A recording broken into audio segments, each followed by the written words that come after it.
A German shepherd dog keeps hugging a crying bobcat kitten, refusing to leave her side, not even for food or sleep. At first, the vet thinks it's just compassion, until he looks closer. There's something about the dog's behavior that makes him suspicious, and when the vet realizes why, he can't hold back his tears. Why is this dog so protective of the bobcat kitten? What happened to their families? And how could a dog and a bobcat kitten find each other under such heartbreaking circumstances? Before we dive into the story, comment below where in the world you're watching from today. It was pouring rain that night in rural Oregon. Veterinarian David Roberts had just finished his last surgery of the day. An older cat with a benign emergency. The clinic lights cast weak beams onto the wet road outside. The wall clock showed it was late as he prepared to close for the night. Scratching at the door broke through the quiet. Not gentle scratching, but urgent pawing, like someone desperately trying to get in. David quickly turned on the porch light and opened the door.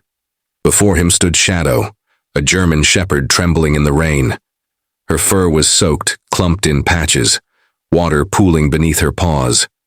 But what shocked David wasn't the dog's pitiful appearance. It was what she was gently holding in her mouth. Shadow walked into the clinic, each step leaving wet prints on the floor. With incredible gentleness, she placed a bobcat kitten on the ground. The tiny creature was soaked, shivering, too weak to resist or even make a sound. David immediately recognized Shadow. She belonged to the Anderson family, who lived near the national forest on the outskirts of town. Shadow had visited the clinic 2 weeks earlier to give birth. She delivered 6 healthy puppies, and the last time David saw her, she was happily nursing them. But now, when David tried to examine the bobcat kitten, Shadow suddenly stepped between them, her large body blocking him. She didn't growl, didn't bare her teeth, but every muscle in her body tensed in a clearly protective stance. David knew animal body language well. He took a cautious step back. "It's okay, Shadow," he said softly. "I just want to help. This little one needs care." He took a towel from the cabinet and moved slowly, letting Shadow see his intentions. She watched every movement, her eyes never leaving his hands. Finally, perhaps sensing his kindness, she stepped aside, slightly, allowing David to gently lift the kitten. On the examination table under bright lights, the kitten's condition became clear. Her wet fur clung to a frail body, the signature spots of a bobcat barely visible. As David gently dried her, the kitten let out a weak, painful cry. Instantly, Shadow reacted, whining deeply, her body tense, eyes locked on the kitten. David estimated the bobcat to be about 3 weeks old, suffering from hypothermia, dehydration, and hunger. There were no external injuries, which was fortunate, but also puzzling.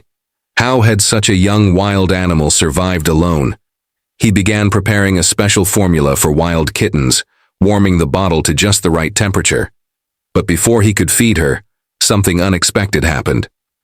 Shadow, 10 times the size of the kitten, suddenly jumped onto the examination table, something she had never done before in all her visits. David froze, but Shadow simply lay down, curling her body protectively around the tiny bobcat. Then, the unthinkable happened. The kitten, rather than being afraid, slowly crawled toward Shadow. With an instinct no one had taught her, she nestled into Shadow's side and began to nurse. David stood there, bottle in hand, stunned. A German shepherd was nursing a bobcat kitten, 2 natural enemies in the wild. "Unbelievable," David whispered, setting the bottle down. In 15 years of practice, he had never seen anything like it. This wasn't just rare behavior, it defied every instinct. What had driven Shadow to find and care for a species she'd normally fear or chase? He checked the clock. It was late, but he needed to contact the Andersons. They had to be worried, searching for their missing dog. Flipping through medical records, he found Robert Anderson's number and dialed. "Hello?" Robert's voice was tired, tense, like he hadn't slept in days. "Robert, this is Dr. David Roberts. Shadow is at my clinic." A pause, then a deep sigh of relief. Thank God, we've been looking everywhere. Is she okay? She's fine, but something very unusual is happening. Can you come over? I'll be there right away. While waiting, David continued to watch the strange scene before him. Shadow remained still, keeping the kitten close, occasionally licking her tiny head, behavior seen in mother animals to clean and comfort. They're young. These weren't mere instincts. They were careful, deliberate actions. 20 minutes later, the bell rang. Robert walked in, clothes wrinkled, eyes rimmed with exhaustion. Behind him was his daughter Lily, just 8 years old, blonde pigtails, swinging as she rushed forward. "Shadow," Lily called, but David gently held her back. "Easy now," he said. "Shadow's in a special situation." He led them to the table. Shadow didn't move. The kitten still nursed peacefully. "Is that a bobcat?" Robert asked, stunned. David nodded. "About 3 weeks old. Shadow brought her in about an hour ago. She was soaked, weak, starving." "But how?" Robert shook his head. "Why would Shadow bring a bobcat here? How did she even find one?" David looked at him seriously. "First, tell me, what happened to Shadow? Last I saw her, she had just given birth." Robert sighed and sat down heavily. "It was a terrible accident," he began, voice cracking. 2 days ago, a storm hit. We went to the store, didn't expect it to be that bad. When we got back, water had flooded the shed where Shadow and the puppies were." He paused, emotion tightening his throat. Lily leaned into him, tears forming in her eyes. "Shadow had moved them to a higher platform, but it wasn't high enough," he continued. "By the time we got there, all 6 puppies had drowned." "She tried to save them," Lily whispered. "She carried each one, doctor, tried so hard." David felt a familiar ache in his chest. He'd seen many losses in his career, but a mother losing her babies was always the worst. "How was she afterward?" he asked gently. "Like a ghost," Robert replied. "She wouldn't eat or sleep, just wandered the shed, barking, crying, lying next to their empty basket. Then 2 mornings ago she was gone." He looked back at Shadow and the kitten, shaking his head. "But a bobcat? How?" David considered this. "Have there been any bobcat sightings near your property?" Robert nodded slowly. "Actually, yes. About a month ago, we saw a female bobcat at the forest's edge, usually at dusk. She looked pregnant, but we haven't seen her since the storm." David's eyes narrowed. "Then I suspect the mother didn't survive. Maybe she got trapped or injured. The kitten was left behind, crying, cold, alone." He looked at Shadow, this grieving mother who had lost everything, and somehow found a way to give that love to another. And Shadow, she listened to a cry no one else could hear. With her maternal hormones still strong and the fresh pain of losing her puppies, Shadow found a kitten in the forest. Another abandoned creature also in need of a mother, and the maternal instinct overcame all natural boundaries. "That's amazing," Lily whispered, her eyes wide with admiration. "Shadow found a new baby to take care of." David carefully examined the bobcat kitten again, which made Shadow instantly alert. The small bobcat responded with a weak cry, and Shadow immediately answered with a reassuring sound from her throat. "She's slightly malnourished and dehydrated but has no serious injuries," David said, placing the kitten back beside Shadow. "Shadow has a few minor scratches, probably from moving through bushes, but nothing concerning." He paused, watching Shadow gently lick the bobcat kitten. "What's remarkable is that Shadow's milk glands are still fully functioning. This is rare but not unheard of. When a mother dog loses her puppies, sometimes the hormones continue to stimulate milk production. That's what saved this kitten's life." Robert exhaled, obvious relief on his face. "So what now? Can we take Shadow home?" David shook his head gently. "I don't think separating them is a good idea right now. The kitten's too young to survive alone, and Shadow's already bonded with her. Separating them could be traumatic for both. So what are you suggesting?" "I think Shadow should stay here with the bobcat kitten for a few days. You can bring her bedding and toys to make her comfortable, and of course you can visit any time." Robert looked at Shadow, who was gently licking the kitten's head. There was a change in Shadow's eyes. The sadness remained, but now there was also a spark of purpose, something that had disappeared when she lost her puppies. "All right," Robert agreed, "if that's what's best for her." When the Anderson family left, promising to return in the morning, David remained in the clinic watching the strange pair on the examination table. Shadow curled protectively around the tiny creature with obvious affection. The motherless bobcat had found safety and nourishment in a completely different species. In the quiet, dimly lit room, David stood in awe. He had seen many wonders in veterinary medicine, but never anything quite like this. Two broken hearts healing each other, crossing the boundaries nature had set. The next morning, David woke early on the folding bed in his office. He had stayed overnight to monitor the special pair. Entering the main examination room with morning, light filtering through the windows, he noticed a change. Shadow had moved from the table to the thick pad he had placed on the floor, creating a nest for the Bobcat Kitten, now named Wilder. Most surprising of all, Shadow had eaten all the food he left out, the first time since losing her puppies. Each passing day, Shadow seemed to recover more. She began responding to her name again. Her tail occasionally wagged when David or the Andersons visited.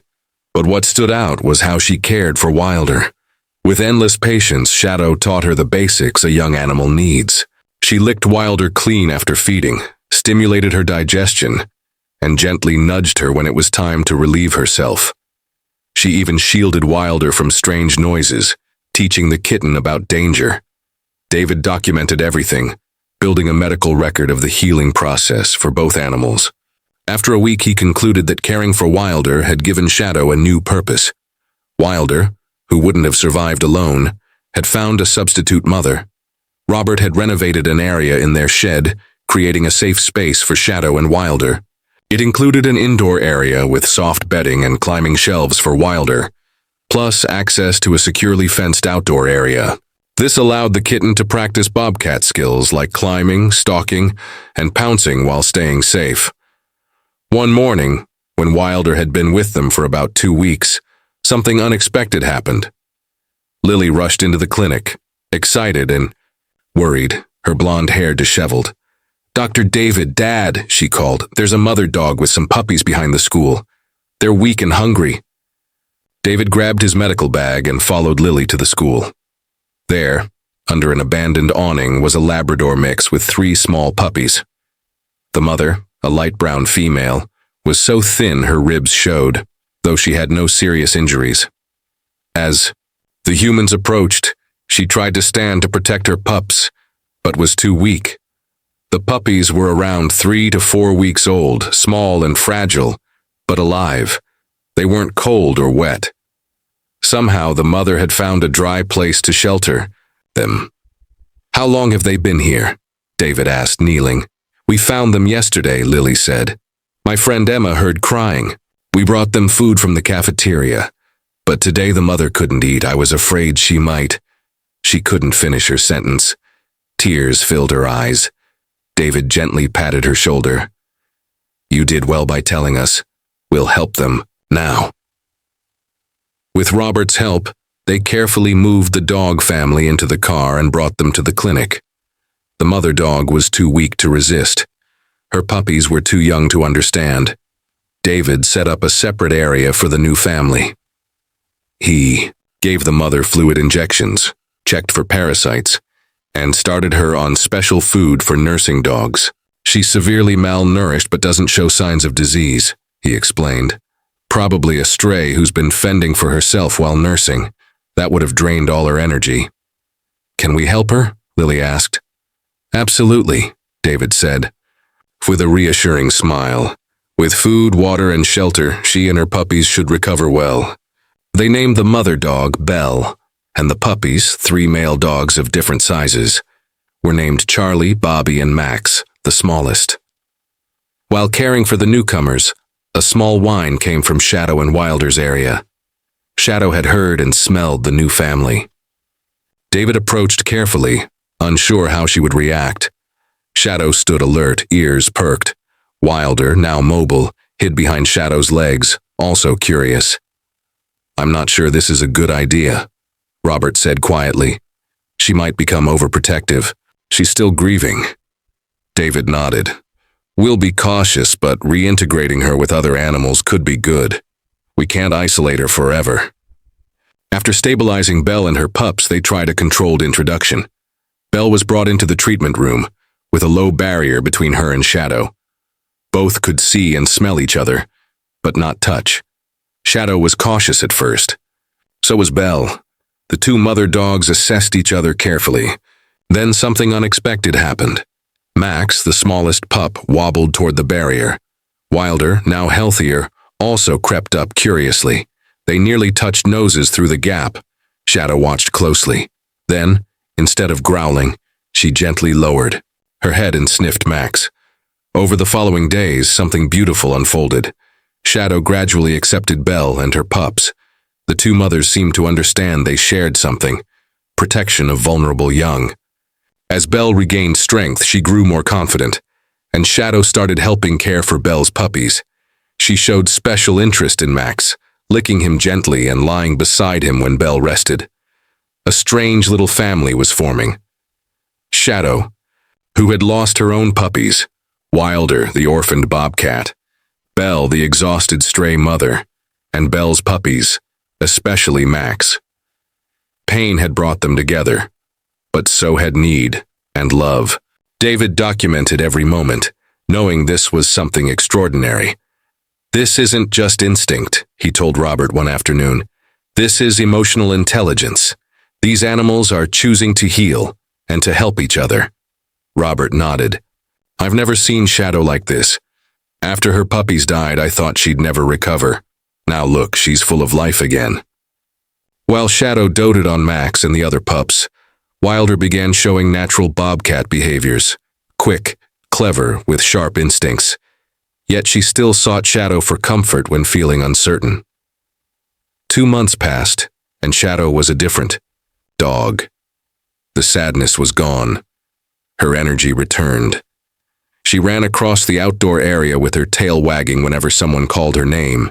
She had become the pillar of a new, unexpected family. For both Wilder and Belle's puppies, Shadow tailored her care to their unique needs and instincts. She taught Wilder, the Bobcat Kitten, to be cautious of humans and large animals, while helping Belle's puppies learn basic social rules and playful behavior typical for house dogs. Wilder, now nearly the size of an adult house cat, had grown into her wild identity. Her coat displayed the distinct spotted markings of a bobcat, and her ears bore the black tufts so characteristic of her species. She climbed with grace and skill, and her night vision was so sharp she could hunt small mice in near darkness. Though she returned to Shadow each night to sleep, Wilder spent her days independently exploring the outdoor space, honing her hunting skills on mice and insects. Her connection with Shadow remained deep, but Wilder's natural independence was becoming more apparent with each passing day. David collaborated with a local wildlife rehabilitation center to prepare Wilder for life back in the wild. Despite her strong bonds with Shadow and the Anderson family, Wilder's wild instincts were clearly intact. Bobcat kittens typically stay with their mothers until 9 to 12 months old, so there was time to plan her transition carefully. Belle, now fully recovered, had become a beloved member of the Anderson family. Robert chose to adopt both Belle and her puppies, giving them a permanent home. Interestingly, Belle and Shadow developed a unique partnership, 2 mother dogs raising a mixed litter together. One day during a visit, David witnessed something extraordinary. Shadow was interacting with both Max and Wilder. Max, much larger, now tried to mimic Shadow's graceful movements across the grass, while Wilder moved with the refined stealth of a born predator. Shadow stood between them, calmly watching and guiding both. "I've never seen anything like this," David said, watching through the shed window. "Shadow hasn't just adopted Wilder, she's formed a new kind of family," Robert replied, his voice filled with emotion. "After she lost her puppies, I was afraid we'd lose her too. It was like a part of her soul had died. But now, look at her. She has purpose again." David nodded slowly. Sometimes the best way to heal is by helping someone else. She found Wilder, another wounded soul, and caring for her gave Shadow new life. Then came Belle and her puppies, and now she's found a whole family to love again. When Wilder turned 4 months old, the Wildlife Center determined she was nearly ready for reintroduction. They began taking her on short excursions into the forest, teaching her to hunt in the wild and avoid natural dangers. Shadow would always wait anxiously during these outings, often standing at the fence, eyes fixed on the tree line. But this time, she didn't slip into sadness.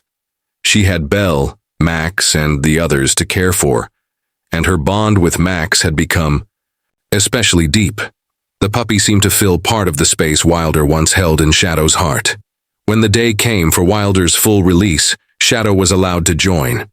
Normally, this wouldn't be done, but David and the rehabilitation team agreed that Shadow's presence could help ease the transition for Wilder. At the release site, a thick forest about 10 miles from the farm, David opened the transport cage. Wilder stepped out cautiously, alert and curious, her nose testing the scents of the wilderness. She paused, then turned back toward Shadow. The dog stood silently beside David, showing no distress, just quiet understanding. She seemed to recognize this was Wilder's true place. Wilder moved closer, rubbing her head against Shadow's neck in a gesture of affection. Shadow responded with a gentle lick across Wilder's head, an unspoken blessing. Then, without a sound, Wilder turned and slipped into the forest. At the edge, she paused briefly and looked back, her golden eyes shining in the sunlight. Then, she disappeared into the underbrush. Shadow watched until she was gone, her gaze steady and calm. There was no whine, no howl of sorrow, just acceptance. Back at the farm, Shadow needed no coaxing to jump into the car. At home, she didn't search for Wilder or show signs of loss. Instead, she radiated a peaceful strength, as if she knew her mission with Wilder had ended. Max, now a sturdy young pup, greeted her joyfully. Shadow licked his head gently and checked on the others, reassured that all was well. In the weeks that followed, Belle and her pups fully settled into life. On the farm, Belle became Robert's trusted companion, and the puppies began to reveal their individual personalities. Shadow embraced her new role, not only as a guardian, but also as a mentor. Max especially became her shadow, following her, studying her every move. Oddly, he even began mimicking Wilder's behavior, the crouching, the silent stalking, and the still observation rare in young dogs. David continued to study and record this remarkable dynamic, publishing his observations as part of a scientific paper on cross-species caregiving and canine adaptability. The unusual family of Shadow, Belle, and the puppies became a beautiful testament to the flexible, empathetic nature of animals. 2 months after Wilder's release, Robert began noticing signs. Bobcat tracks near the fence, small dead mice left close to the gate, almost like offerings, and sometimes the eerie call of a bobcat echoed from the forest edge at night. Though Wilder was never seen directly, Shadow seemed to sense her. On some quiet nights, she would lift her head, ears alert, and gaze into the trees, sometimes letting out a soft, almost welcoming whine, not of longing but recognition. One moonlit evening, as the family sat on the porch, they saw a silhouette at the tree line. A young bobcat, her fur shimmering in the silver light, eyes glowing like twin lanterns. Wilder stood motionless for a moment, then melted into the forest, like a ghost. Shadow, lying beside Lily with Max curled up nearby, simply looked toward the trees, her expression calm and fulfilled. David followed her gaze. He thought about everything Shadow and Wilder had endured and overcome. A grieving dog, a lost kitten, 2 different species drawn together by shared pain who gave each other the strength to heal. Wilder had returned to the wild, strong and capable thanks to Shadow, and Shadow had found a new calling in the life she built with Belle, Max, and the puppies. David reflected aloud. Sometimes the only way to heal a deep wound is to help someone else heal theirs. Shadow had gone from a soul crushed by grief to the heart of a blended family full of life. Maybe that's the lesson for all of us. he said quietly, looking at the stars. When your pain is too great to bear, find someone else to care for. In healing others, we heal ourselves. Lily wrapped her arms around Shadow. Do you think Wilder will visit again? David smiled. It's very possible. Some bonds are too deep to ever really break, even when we walk different paths. As night fell over the farm, David knew this wasn't just a story of grief and loss. It was about the incredible resilience of nature, the unexpected ways love can heal, and how compassion can cross even the boundaries of species. In a divided world, Shadow and Wilder proved that healing and hope are always possible, even in the darkest times.